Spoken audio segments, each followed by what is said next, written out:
आइए आज कक्षा 12वीं आर्ट क्लास की पॉलिटिकल साइंस राजनीतिक शास्त्र शुरू करते हैं। पहला पाठ शुरू करेंगे आज, जिसका नाम है राष्ट्र निर्माण में चुनौतियां।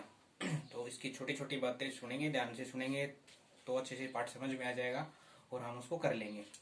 तो देखिए, राष्ट्र निर्माण में चुनौतियां। अब राष्ट्र निर्माण में चुनौतियां, पाठ का मतलब, पहले पाठ का मतलब नाम भाई क्यों रखा राष्ट्र निर्माण में चुनौतियां। 15 अगस्त 1947 को भारत आजाद हुआ। पंडित जवाहरलाल नेहरू भारत के पहले प्रधानमंत्री बने। अब जब पहले अंग्रेजों का शासन था, अंग्रेज हमारे हाथ में शासन देके चले गए। मुख्य क्या बातें थी भारत के लिए कि लोकतंत्र के शासन को बनाए रखना। लोकतंत्र का मतलब जनता का शासन, जनता के लिए। जनता अपनी सरकार खुद चुनेगी, सरकार सभी के लिए काम करेगी। ये भी चुनौतियां क्या क्या थी हमारे सामने।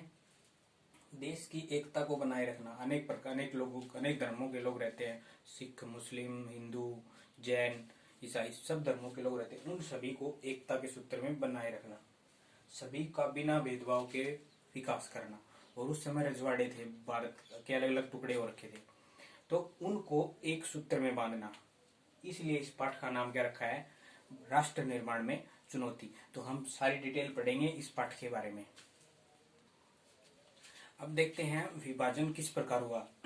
मुस्लिम लीग ने द्विराष्ट्र का सिद्धांत दिया था, धर्म के आधार पर देश का बंटवारा करना। मुस्लिम लीग ने ये सुझाव दिया था अंग्रेज सरकार को। फिर क्या हुआ, 3 हिस्सों में बट गया भारत।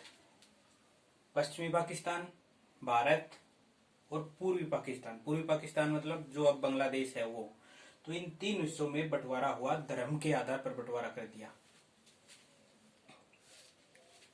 बंटवारे की घोषणा के बाद जो अल्पसंख्यक बच गए। अल्पसंख्यक का मतलब क्या था, जिनकी संख्या कम होती है। भारत में अल्पसंख्यक मुसलमान और पाकिस्तान में अल्पसंख्यक कौन है, हिंदू। हिंदू वहां से यहाँ आने लगे और यहाँ से मुस्लिम उधर जाने लगे। इसको बोलते हैं पलायन। और जो कम संख्या में हो गए वो अल्पसंख्यक, अब उनके ऊपर हमले होने लगे। सांप्रदायिक दंगे, धर्म के आधार पर लड़ाई हो गई। पंजाब और बंगाल में इसका सबसे ज्यादा हिंसक रूप देखने को मिला। इन पंजाब में अमृतसर में हिंसक आंदोलन हुए और बंगाल में कोलकाता में। जैसे लगा रखा हिंदू मुसलमान, हिंदू पाकिस्तान से इधर आने लगे और मुसलमान है वो यहाँ से उधर जाने लगे और आपस में इनकी बहुत ज्यादा लड़ाई हुई। हिंसक रूप इसने धारण कर लिया। तो ये थे उस समय हमारी देश के लिए चुनौती की इससे कैसे निपटा जाए। पंजाब और बंगाल में हिंसक आंदोलन के बाद अब देखते हैं विभाजन के परिणाम। अब जो धर्म के आधार पर जो विभाजन हुआ देश का, अब उसके जो क्या क्या परिणाम है जो हमारे सामने आए। पलायन, 80 लाख लोगों, लगभग 80 लाख लोगों का पलायन। पलायन का मतलब पाकिस्तान से हिंदू इधर आने लगे और यहाँ से मुसलमान है वो पाकिस्तान की तरफ जाने लगे। तो लगभग 80 लाख लोगों ने इधर से उधर अपनी जगह बदली। तो ये पलायन हुआ। जबरदस्ती धर्म परिवर्तन, अब जो लोग नहीं आ पाए उन्होंने जबरदस्ती अपना धर्म बदलना पड़ा या उनसे बदलवाया गया। जैसे पाकिस्तान में हिंदुओं को मुसलमान बनाते, या फिर हमारे यहाँ पर अगर जो मुस्लिम बच गए उन्होंने हिंदू धर्म अपना लिया ताकि उनको कोई परेशान न करे। सांप्रदायिक दंगे, सांप्रदायिक दंगे विजुद्ध। सांप्रदायिकता किसे कहते हैं, धर्म, क्षेत्र या जाति के आधार पर लड़ाई दंगे करवाना। परिवार के लोगों ने महिलाओं की हत्या कर दी। इज्जत, परिवार की इज्जत आबरू बचाने के लिए लोगों ने अपने ही परिवार की महिलाओं की हत्या की। लगभग 5 से 10 लाख लोगों की हत्या हुई इस विभाजन के दौरान, इस पलायन के दौरान। तो ये कुछ एक टॉपिक, कुछ एक बातें थी विभाजन के परिणाम में। अब पलायन और सांप्रदायिक दंगों के बाद भारत सरकार के सामने एक और चुनौती थी। जो अलग अलग रजवाड़े थे भारत में, बहुत सारे रजवाड़े, इनकी संख्या कुल 565 बताई जा रही।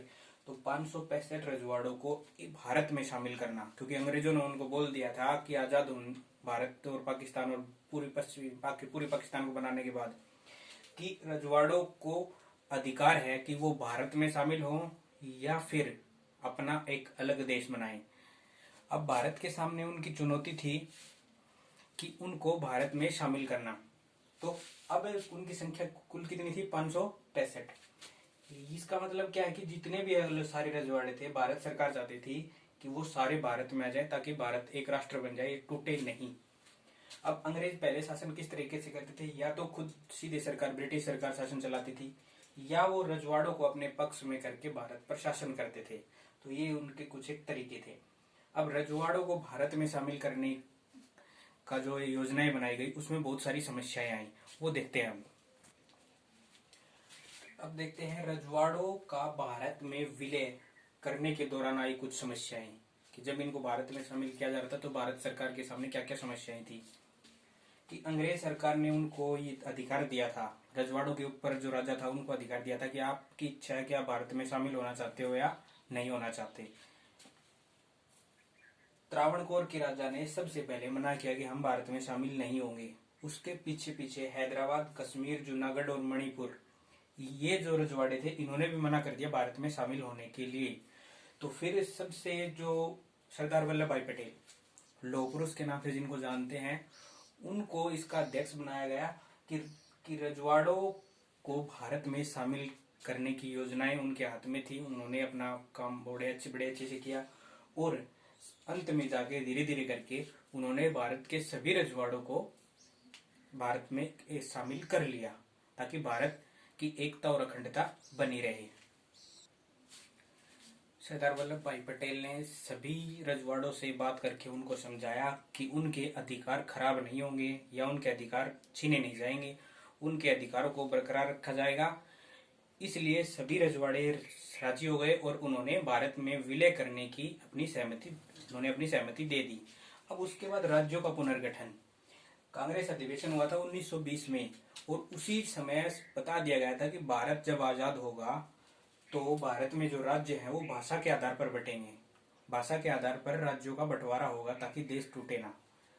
अब जैसे मद्रास, अब यहाँ से कौन कौन से राज्य निकले भाषा के आधार पर? आंध्र प्रदेश, केरल, तमिलनाडु, कर्नाटक। फिलहाल आंध्र प्रदेश के भी दो हिस्से हो गए हैं, तेलंगाना और आंध्र प्रदेश। जैसे पंजाब के दो हिस्से हुए, फिर हरियाणा और पंजाब, ये भाषा के आधार पर बंटवारा हुआ।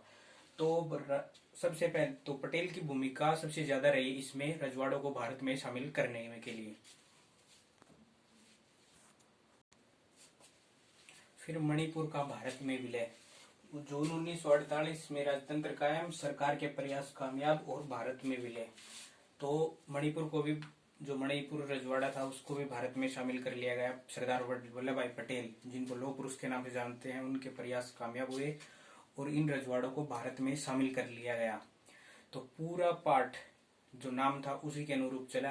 राष्ट्र निर्माण में चुनौतियां, भारत आजाद हुआ 1947 में, मुस्लिम लीग ने द्विराष्ट्र का सिद्धांत दिया, धर्म के आधार पर देश के बंटवारे हुए, 3 हिस्से हुए। 3 हिस्से होने के बाद बंगाल में, पंजाब में सांप्रदायिक दंगे हुए, लोगों को, हिंदुओं को उधर से इधर आना पड़ा, मुसलमानों को इधर से उधर जाना पड़ा।